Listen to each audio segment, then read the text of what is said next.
नमस्कार। जय हिंद। जैसा कि आपने देखा होगा थंबनेल और टाइटल में, आज का विषय बहुत ही महत्वपूर्ण है। अपनी कमजोरी को शक्ति में कैसे परिवर्तित करें। और इस महत्वपूर्ण विषय की शुरुआत आज हम एक छोटी सी स्टोरी से करेंगे। महाभारत का प्रसंग है।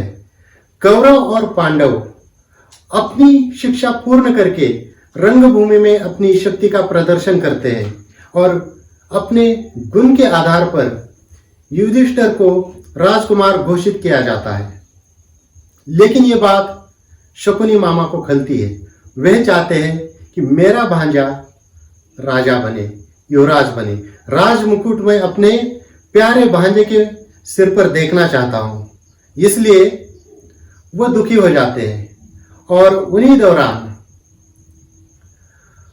एक घटना घटती है। भानुमति का स्वयंवर होने वाला होता है और उसका निमंत्रण हस्तिनापुर आ जाता है। राज्यसभा में निर्णय लिया जाता है कि युवराज युधिष्ठिर स्वयंवर में भाग लेने के लिए जाएंगे, साथ में अर्जुन भी जाएंगे। शकुनी मामा दुर्योधन को बुलाते हैं, कहते प्यारे भांजे, मैं ये चाहता हूं कि भानुमति का विवाह युधिष्ठिर के साथ ना होके तुम्हारे साथ हो, ताकि राजनीतिक सहायता तुम्हें मिले, सपोर्ट मिले। और इसलिए तुम्हें कर्ण को साथ लेकर भानुमति के स्वयंवर में जाना है। और वो चले जाते हैं। स्वयंवर में जब वो पहुंचते हैं तो सबसे प्रथम स्थान पर दुर्योधन बैठ जाता है, साथ में अंगराज कर्ण होता है और उन्हीं के बगल में युधिष्ठिर होते हैं और उनके साथ में अर्जुन होते हैं। जब भानुमति वरमाला लेकर दुर्योधन के पास आती है तो दुर्योधन की तरफ देखती है और आगे निकलने लगती है। दुर्योधन को पता होता है कि अगर मुझे वर चुना नहीं तो आगे जाके युधिष्ठिर को जरूर वर चुनेगी। इसलिए वो गुस्सा हो जाता है और अपने स्थान से खड़ा हो जाता है और भानुमति का हाथ पकड़ लेता है और उसका हरण करने लगता है। कर्ण को कहता है कि जाओ तुम रथ को तैयार करो और मैं भानुमति को लेके आ रहा हूं। सारी राज्यसभा हैरान हो जाती है। युधिष्ठिर को भी गुस्सा आता है। अर्जुन तो आग बबूले हो जाते हैं, लेकिन खुद का भाई होने के कारण कुछ नहीं कर पाते। लेकिन बाकी जो राजा थे वह इन सबको सहन नहीं करते और दुर्योधन के साथ युद्ध करने लगते हैं। दुर्योधन अपने गदा के प्रहार से सभी राजाओं को हरा देता है और भानुमति को लेकर राजभवन से बाहर आता है।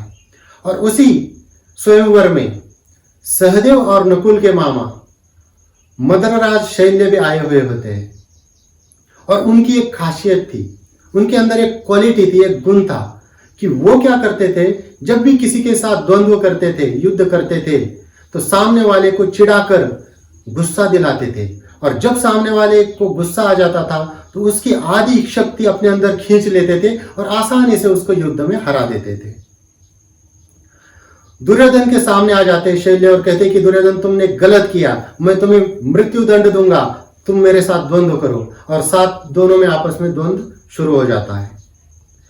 वो दुर्योधन को चिढ़ाकर गुस्सा दिलाते हैं और उसकी आधी शक्ति को अपने अंदर खींच लेते हैं और दुर्योधन को बहुत मारते हैं। दुर्योधन धरा पे गिर जाता है। उसी समय कर्ण रथ लेके आ जाते हैं और अपने मित्र का हाल देखकर बचाने के लिए आ जाते हैं। और कर्ण और शैल्य के बीच में भयंकर द्वंद्व शुरू हो जाता है, युद्ध शुरू हो जाता है।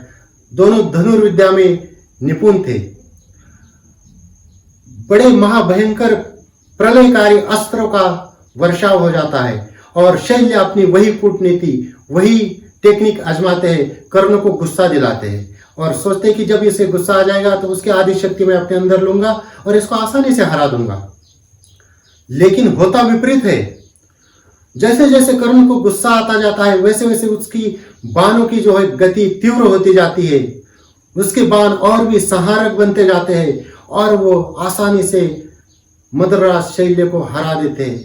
जब हरा देते हैं तो उनका वध नहीं करते और वो अपनी हार स्वीकार करते हैं। लेकिन हार स्वीकार करने के बाद वो कर्ण से एक बात पूछते हैं कि कर्ण मुझे एक बात बताओ, आज तक समझ में नहीं आया, जो भी मेरे सामने आया मैंने सबकी अपशक्ति अपने अंदर ले ली गुस्सा दिलाकर, लेकिन मैंने तुझे तो बहुत गुस्सा दिलाया, तुझे गुस्सा आया भी, लेकिन मैं तेरी शक्ति को अपने अंदर नहीं ले पाया और तेरे बाणों की गति बढ़ कैसे गई। उस समय कर्ण कहते हैं कि मेरे जो गुरु है वो साधारण नहीं थे, परशुराम मेरे गुरु थे। और भगवान परशुराम ने मुझे ऐसी शिक्षा दी है कि अपनी पीड़ा को, अपनी तकलीफ को, अपनी कमजोरी को अपने शक्ति में परिवर्तित करना मुझे सिखाया है। इसलिए मुझे गुस्सा आने के बाद भी मेरे बाण और भी तीव्र हो गए। तो ये अपनी कमजोरी को शक्ति में परिवर्तित करने का रहस्य क्या है, राज क्या है? तो इसके पीछे का रहस्य और राज साधारण नहीं है, इसके लिए बड़ी कठोर साधना करनी पड़ती है। अगर मैं सिंपल थोड़ा सा आपको बता दूं, पहले तो अपने आप को पहचानो, अपनी क्षमता को पहचानो, मैं कौन हूं, मेरे लिए क्या सही है, मेरे लिए क्या गलत है। उसके बाद आप प्राणायाम का अभ्यास कीजिए। जिसने भी अपने सांसों पे कंट्रोल पाया उसने अपने मन पे कंट्रोल पाया, और जिसने अपने मन पे कंट्रोल पाया वो अपने जो शक्ति है उसका सही उपयोग कर सकता है। चले वाते चल चित्त निश्चले निश्चलम भवेत। आपकी सांसें जितनी तेजी से चलेगी उतना ही आपका चित्त तेजी से चलेगा। और अगर आपने सांसों को धीमा कर लिया तो आपका चित्त भी धीमा हो जाएगा। मन कितना भी विचलित हो, सांसों पे फोकस करने से मन शांत हो ही जाता है। ध्यान का अभ्यास करके आप अपने अंदर की असीम शक्ति को जगा सकते हैं। साधना कर कर, योग साधना, ध्यान के अलग अलग विधियां हैं, अलग अलग प्रयोग है। कुंडलिनी शक्ति जागृत करने के अलग अलग प्रयोग है, अलग अलग प्रकार की साधनाएं हैं। और जो अलग अलग प्रकार की साधनाएं जब हम करते हैं, जब साधनाएं सिद्ध करते हैं, तब अंदर असीम शक्ति आ जाती है। तो अपनी कमजोरी को हमेशा अपनी शक्ति बनाने का प्रयास करना चाहिए।